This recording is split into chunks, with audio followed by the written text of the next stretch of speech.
Անգլիական Jaguar ընկերության ոչ այնքան ընդգրկուն մոդելային շարքի դրոշակակիրը հանդիսանում է XJ սերիան, որի վերջին սերունդը թողարկվում է 2003 թվականից։ Ներկայացուցչական դասի պերճաշուք այս սեդանը Audi A8-ից հետո երկրորդ մոդելն է, որի թափքն ամբողջությամբ պատրաստված է ալյումինից։ XJ սերիան անգլիական ավանդապաշտ մակնիշի իսկական մարմնացումն է, որի դիզայնի մեջ ակնհայտ են ժառանգականությունը և 100%-անոց ճանաչելիությունը։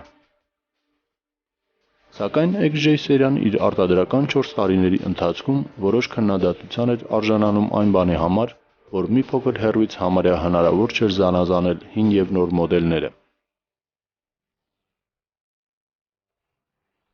Վերոհիշյալ քննադատությունը թերևս հաշվի առնելով, Jaguar-ը Ժնևի միջազգային ավտոսալոնում ներկայացրեց XJ սերիայի ֆեյսլիֆթի ենթարկված տարբերակը, որի առանձին դետալների թարմացումը պետք է որոշակի անհատականություն հաղորդի լյուքս դասի սեդանին և ընդգծի նրա տարբերությունը ոչ միայն մինչ ֆեյսլիֆթային տարբերակի, այլև նախկին սերնդի մոդելի նկատմամբ։ Այստեղ իհարկե շտապողականության մասին չէ խոսքը։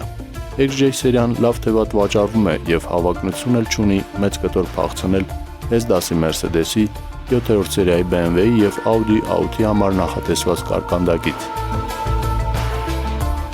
Ուղղակի ավտոմոբիլային արտադրության մարքեթինգային և տեխնոլոգիական ավանդույթների համաձայն, արտադրության 4-րդ տարին այն սահմանագիծն է, որից հետո համարյա բոլոր ավտոարտադրողները թարմացնում են իրենց մեքենաները։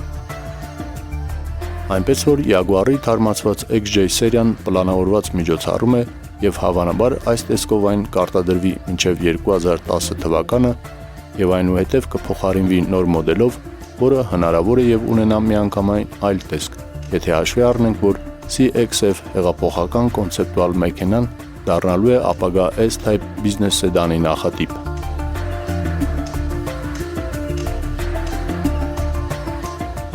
Աճարյան 42 հիշեք այս հասցեն, քանի որ այստեղ է գտնվում Հայաստանում Ford ընկերության պաշտոնական ներկայացուցիչ Ford ընկերությունը, Ժնևյան ավտոսալոնի ցուցադրման գլխավոր հովանավորը։ Ford Աճարյան 42, Երևան Սևան մայրուղու վրա։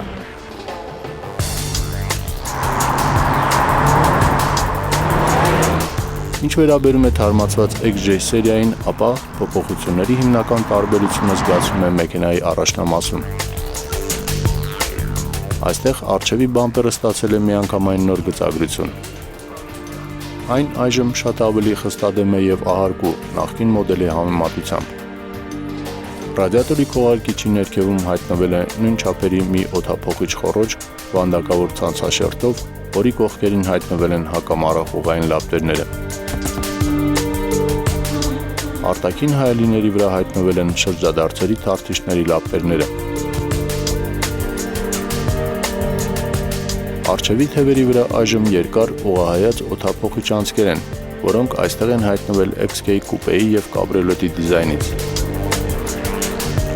Ընդ որում ավելի հզոր XJ-R տարբերակի վրա այդ անցքերը ալյումինե շրջանակներով են։ Ետևում նոր գծագրություն են ստացել կանգազդանշանները, բամպերը, իսկ Jaguar մակագրությունով քրոմապատ թիթեղն այժմ ձգվում է ետամասի ողջ լայնությամբ։ Բեռնախցիկի վրա հազիվ նշմարելի փոքրիկ հակաթևն է։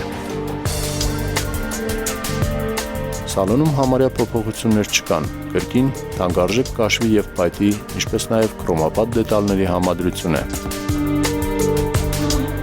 Փոխանցումատուփի բռնակի աշխատանքային ուղին իր ավանդական անգլերեն J տառի տեսքով է։ Թերևս փոփոխության են ենթարկվել միայն առջևի նստատեղերը, որոնք այժմ ավելի հարմարավետ են և ընդգծված կողային օժանդակությամբ։ Թարմացված Jaguar-ի վրա տեղադրվում են նույն շարժիչները, ինչ նախկին մոդելի վրա։ Դրանք 3 լիտրից մինչև 4.2 լիտր աշխատանքային ծավալով բենզինային վեաձև 6 և 8 մխոցային հայտնի շարժիչներն են 240-ից մինչև 400 ձիաուշ հզորությամբ։ Պահպանվել են նաև դիզելային տարբերակները։ Ընդհանուր առմամբ թարմացված Jaguar-ը որևէ տեխնիկական նորամուծություն չի առաջարկում,